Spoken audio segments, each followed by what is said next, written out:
So it's Thursday, March 14th, 2019. This is beginning of chapter 2. Probably aren't going to do a lot today, but we're going to try to get some things done on this. Kind of got a late start, you know, but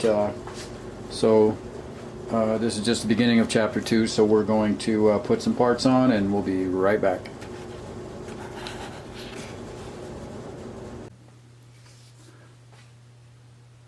Okay, we're back to the next step, and basically I installed the forks and headset, and boy, these threadless headsets are nice.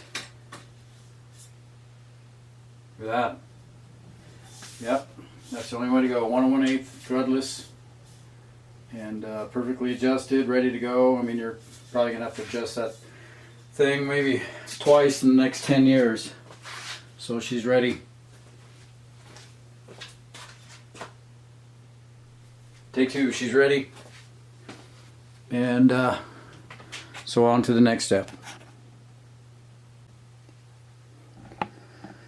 Okay, making a little progress. So I put the bottom bracket in, and that little red thing on the bottom is the pedal assist sensor. You need that to stretch your mileage. So if you pedal along, the motor pedals along with you, and you can increase your distance by quite a margin. So that's that. And so here's a little surprise I was kind of hinting about if anybody was, you know, paying attention.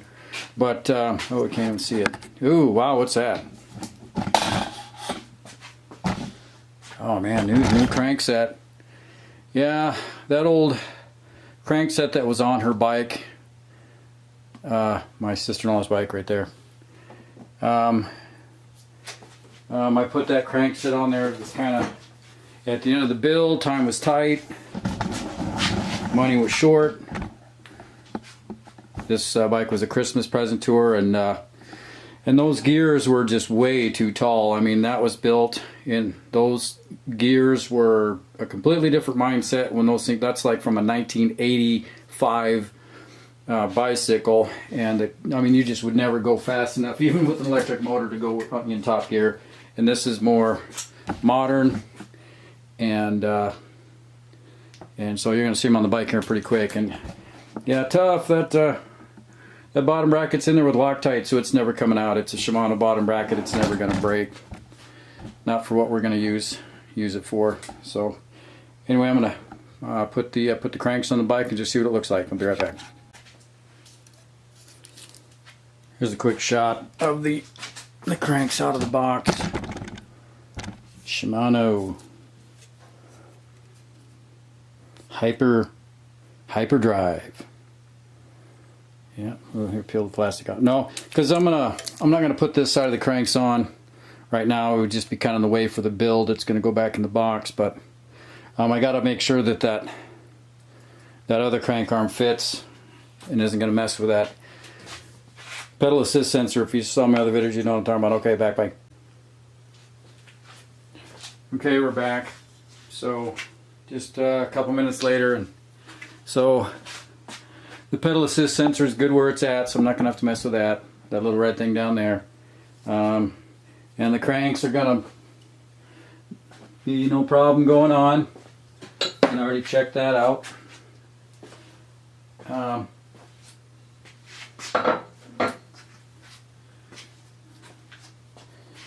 What I'm going to have to do is see this pedal assist sensor here. This is, if you look at my previous videos, you'll know kind of what the product of this is, the crack in the hole. But anyway, so this has got to go.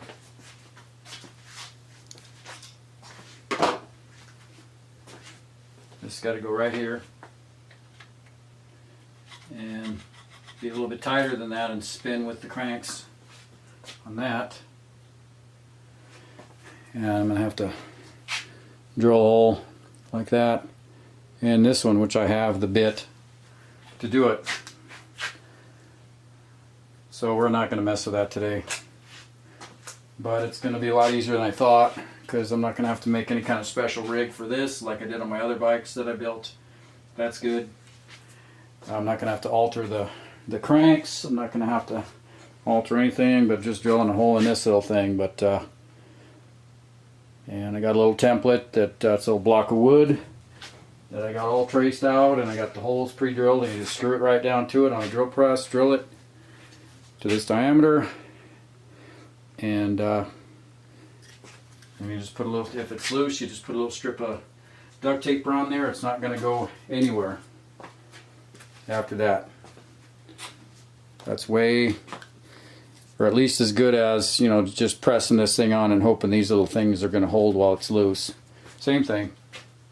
So I'm going to put the wheels on it, and at least that way you kind of get an idea what it's going to look like. But I'm glad those cranks are going to work because they are sweet. Yeah, and I wasn't going to use them. I mean, I just got them a while ago for my e-trike, and I didn't like them, so I didn't want to send them back. You can never have too many extra parts laying around, case in point. I mean, these are going to look nice on that bike, so. Alright, so I'm going to come back, and the wheels are going to be on the bike, and it'll look like a bike. Back in a few. Here's a quick close-up of the pedal assist sensor. And that's what it looks like. That's textbook right there. That's using a factory bottom bracket, factory pedal assist sensor, just bolted on, and call it good. It works. Couldn't have been better. I actually needed that little washer from the pedal assist sensor to tighten it down because there was a gap there. So it was meant to be. So okay, I'm going to put the wheels on and be right back. Okay, this is kind of a supplemental video. I don't know exactly where this is going to go. I'm going to figure that out in editing. But so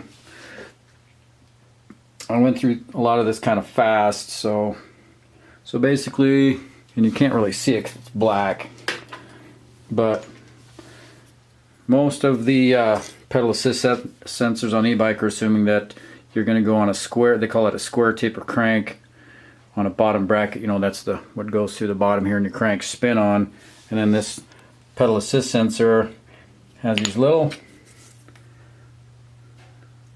tabs on it, and then you push it onto the square part of the bottom bracket. And I mean, half the stuff I have does, and including this bike that I'm building, doesn't have that. So what you do is you take one of these. This is a broken one. This is a whole nother story, but this is a good example. This is what it's going to look like. You basically, I have a bit, you drill it out, you put it on there, and there it is. And you see it's a little bit loose, so all you do is you just put duct tape around it. I mean, of course, if you don't drill it out too much, of course that's the goal, but I mean, you know, you can chase your tail for forever. But the quick fix is you just put duct tape around it, and once you squish it on there, boy, actually, you can't, it's like a black hole. I don't know, some of the stuff comes up better up on YouTube, but see, it fits like a really nice in there. I think it looks good, and the cranks won't bottom out on it like it did on my bike. It's just going to go on the really slick, and it lines up on that sensor nice and tight. But there's not going to be any clearance issues on that. Not near as many as what I ran into on my bike. So that's kind of this is an insert chapter. But I think that looks cool, even with the crack in it. But that's hers. And this weekend I'm going to be drilling this out very carefully, because that's the only one like that we got. And then we have to make, I'm going to be doing some grinding in the garage. Oh shit, these things are heavy. Gotta grind one of these brackets that keeps your axle from spinning in the dropouts when you hit your throttle on your motor. So I'll be making one of those. You make them by hand. A lot of filing. So I'll be doing a lot of grinding in the garage on parts for this. and parts for my e-trike that I'm building. So okay, so I just wanted to kind of get that detail in there, because I looked and I went through it way too fast to give anybody information to use. So my advice to you is, if you haven't bought the parts yet, chances are you already have a square taper bottom bracket. You're just going to have a lot less problems. Than having to drill it and mess with it, but it is possible. You just buy the right size diameter bit and drill it out. Make a template. Okay, that's it. Boom. Okay, we're back. We're just about ready to wrap it up for the day, but as you can see, it looks, you know, a lot of progress, fairly complete. Chapter 2 of the e-bike build. And since this is going to be a lot shorter video, we're going to do a little bit of a kind of a glory tour around this thing. So yeah, I got the wheels on, front wheels on. I mean, obviously got the tires. In fact, let's just do this now.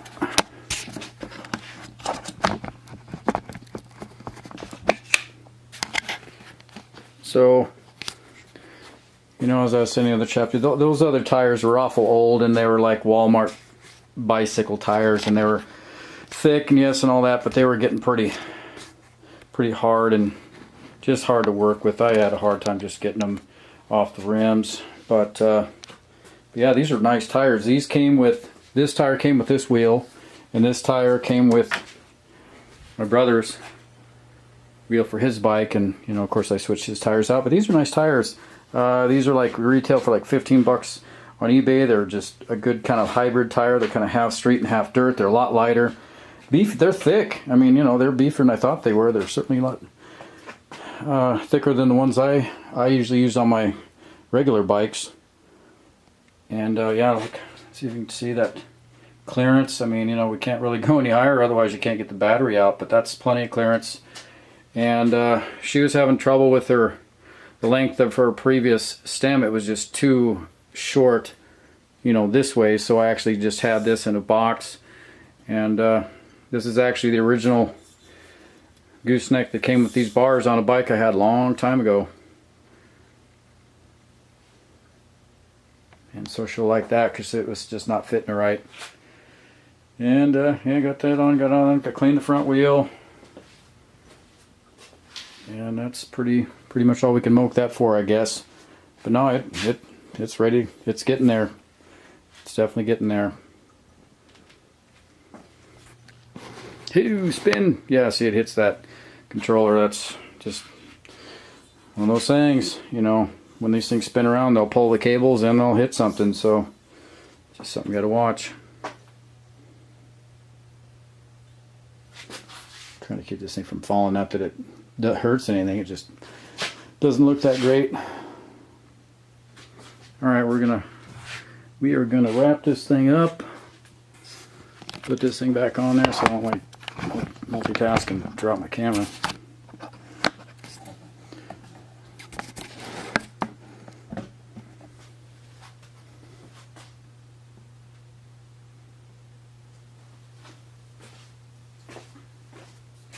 But that is end of chapter 2.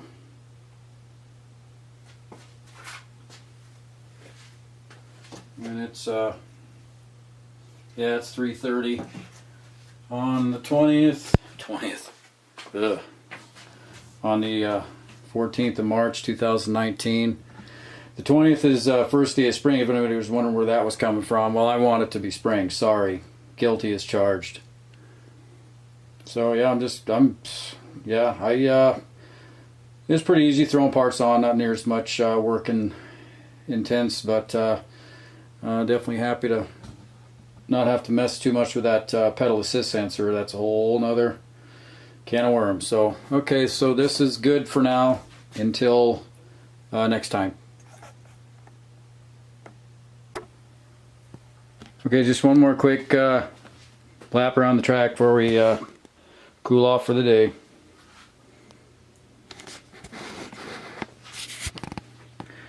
I got some wide angle lenses coming tomorrow. I'm not sure exactly where that's going to come into play, but I already stopped using the other camera. I mean, it's just waste of time using that thing. It's a good little camera, but you know, hey, 720p, 1080p, take your pick. I'm taking the 1080. Yeah, well, that's about all she wrote there.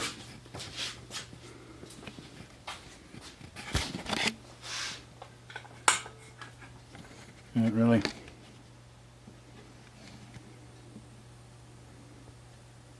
It's a good shot, but it doesn't really show you a lot of the bike. It's just, yeah. All right, that's it.